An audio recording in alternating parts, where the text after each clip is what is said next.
Well, hello, good people. Today I'd like to talk about flowers. Now, we all know that a lot of the vegetables that we have growing in the garden produce flowers. Things like the squash with its big yellow blooms, or okra with its fine hibiscus flower-like blooms. Even tomatoes have the little tiny yellow flowers on them. But can you imagine for a moment that you come from a culture where people grow vegetables like okra or squash, tomatoes, just for the flowers? Hold that thought in your mind for just a moment. I would like to share with you one of my favorite vegetables.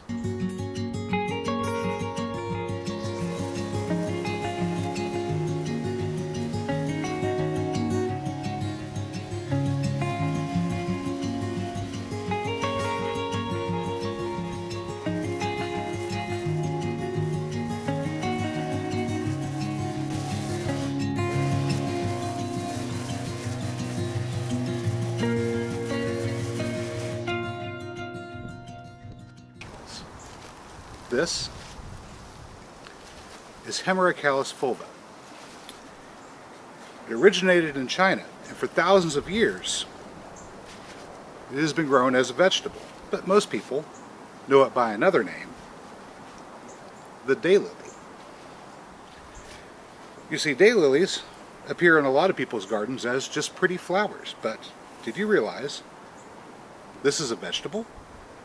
Well, it is. Let's have a look at it. Unlike a true lily, which comes from the family Lilium, the daylily does not have a bulb. Instead, it has thick, starchy roots with these tubers attached here that contain starch. The tubers are a vegetable, they're edible, but that's not the only thing the daylily has. The daylily also produces a scape from which a flower emerges, several flowers over the course of the year. And those flowers, before they open, as buds, are edible. They taste like green beans. Whenever they do open, the flowers themselves are edible. They can be used as a substitute for lettuce in your salad. They're colorful, sweet, full of moisture, and tastier than buttercrisp lettuce. Hello again, good people. So I just got done using the string trimmer to clear out an area that's going to be a nursery spot for propagating some daylilies. I've got a few other things I'm going to put out here too. If you look behind me, you're going to see a bunch of tubs. Let me get out of the way. A bunch of tubs. They contain some more walking onions that I've got started up from bulbs.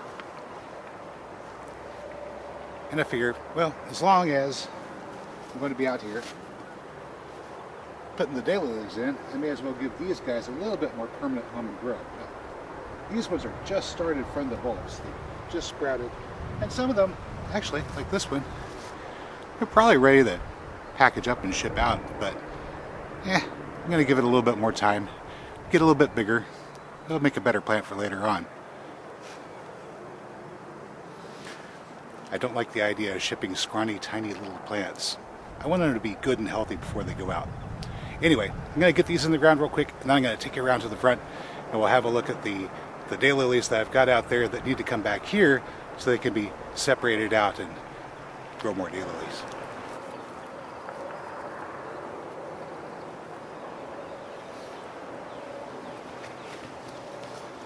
These are a tangled mess, but these are all tiny little bulbs that just got started. So we're going to pull them apart, give them some room to grow, maybe about an inch, maybe 2 inches or so.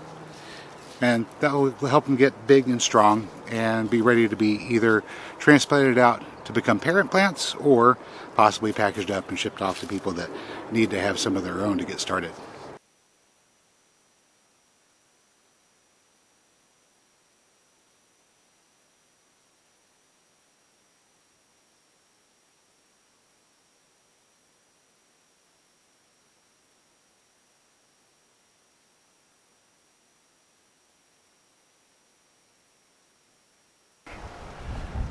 Well, all right. Behind me are a bunch of daylilies. These are the Permaculture fulva classic orange daylilies. I planted them underneath this pecan tree here a couple of years ago. I'm sorry about the wind. It's shaking the camera all over the place. I hope it's not too bad for you. Planted them back here a couple of years ago, and they've grown up. They've spread out quite a bit, and they need to be divided so they can spread out some more. And I'm going to take these, dig them up, move them to the backyard where we've got an area set aside as a nursery. And then we'll get this area under the pecan tree mulched in really good, kill off any weeds that might be growing up under there, and get it ready for some future plantings, maybe some violets or something nice like that. All right, let me go ahead and get into this.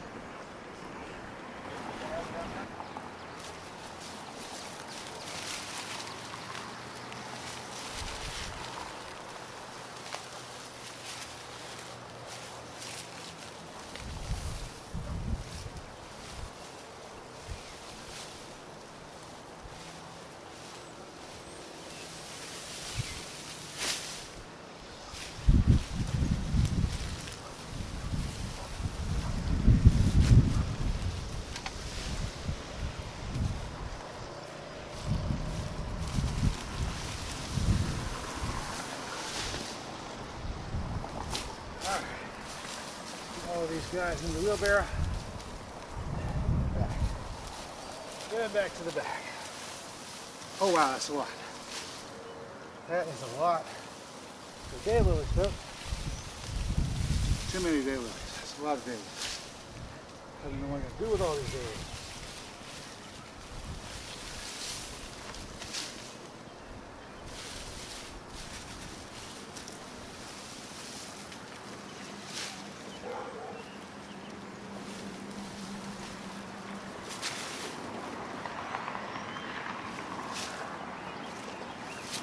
All right, there we go. Okay. So now I've got the bulk of the daylilies pulled up. I know I didn't get all the little roots that are down in there, and we'll probably have some more sprout up through the mulch after I get it put down. But got several hundred plants there, I believe, and take them out to the back, get them processed, get them planted out. We'll see what we got then. That's a big wheelbarrow full.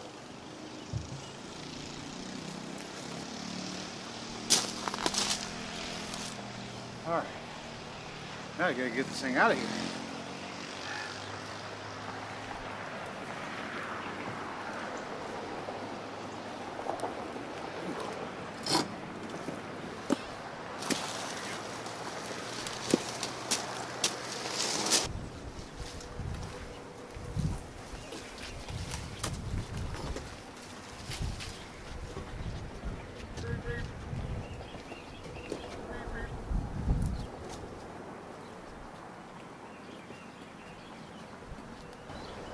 Alright, so there we are. There's the space about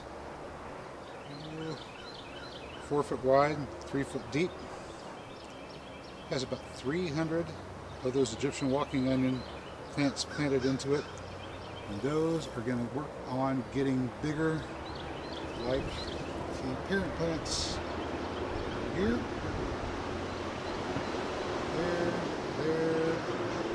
There, so on and so forth.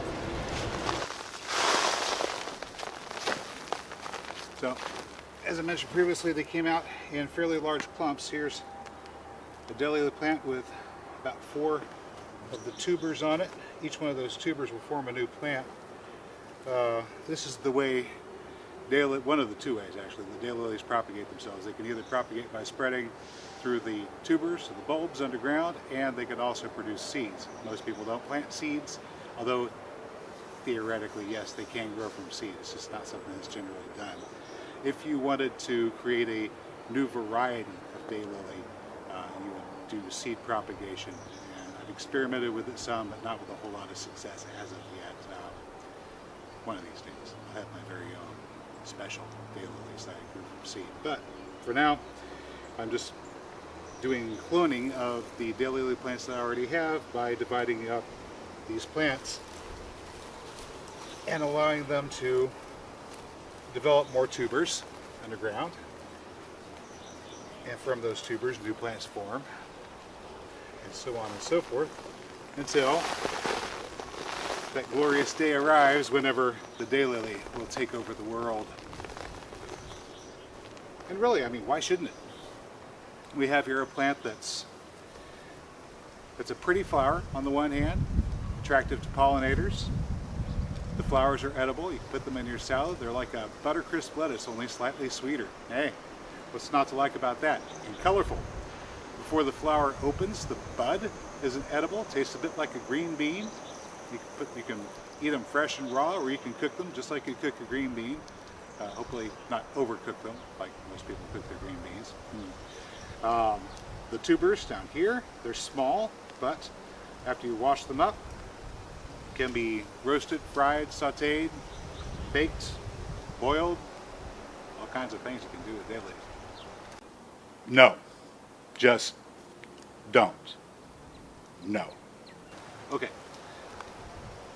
Oh, this one's got a little earthworm crawling around. We're going to leave him. All right. So there's two.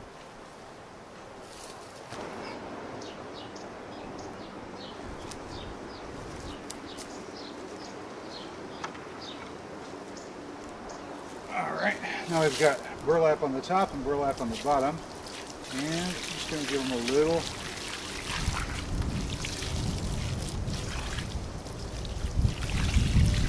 bath, a little water.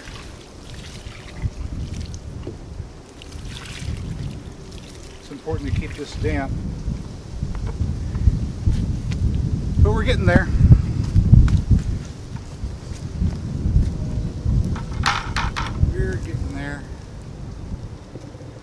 Got a few more plants to get through, and there'll be time to start separating the parent plants from the tubers, getting the parent plants replanted, and getting the tubers planted to make brand new daylily plants.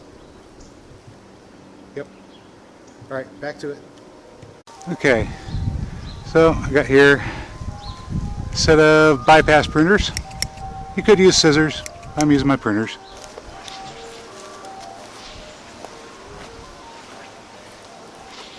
So we're going to take the plant and find all these little tubers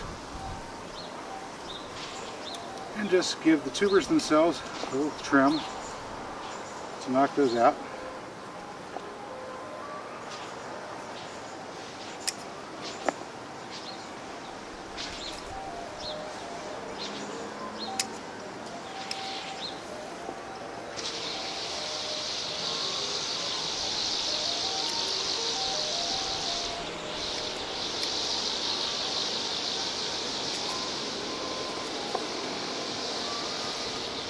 Not taking all of them, just a few. So I've got the parent plant with its roots intact, and in this tub here I have several of the tubers also with their own little root systems. There's 1, 2, 3, 4, 5, 6, 7, 8, 9, 10, 11, 12, 13. I got 13 off of one plant.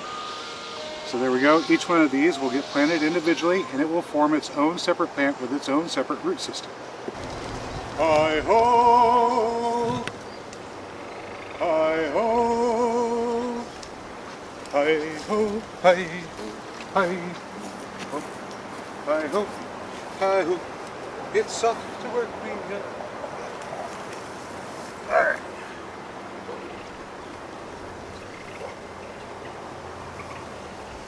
So we're just going to start out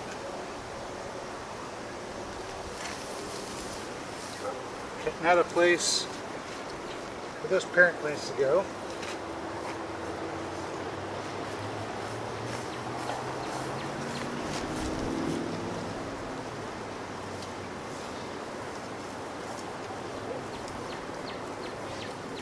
Just like so.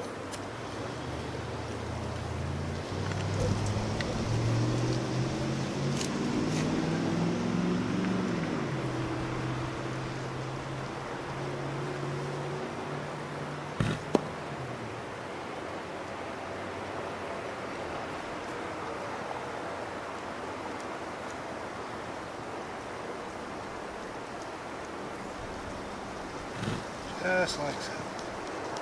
There we go. Let's put some plants in here.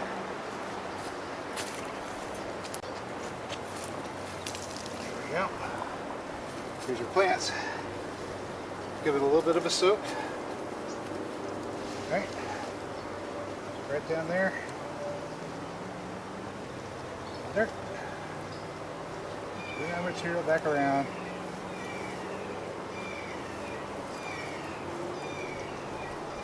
just like so. And we'll come down a few inches. 6 to 8 inches or so away from the first plant.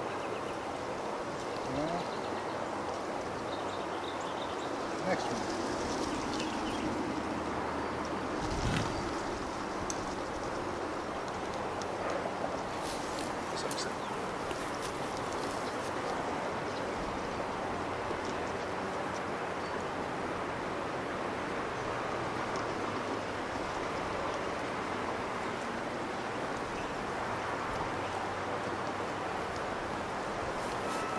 Good.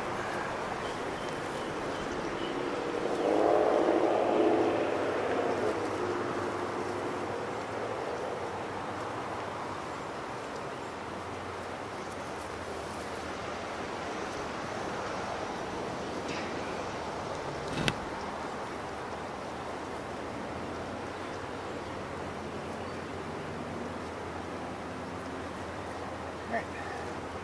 There's the first set. Looks like I can get 4 in that area. Make a little space. And then the next one.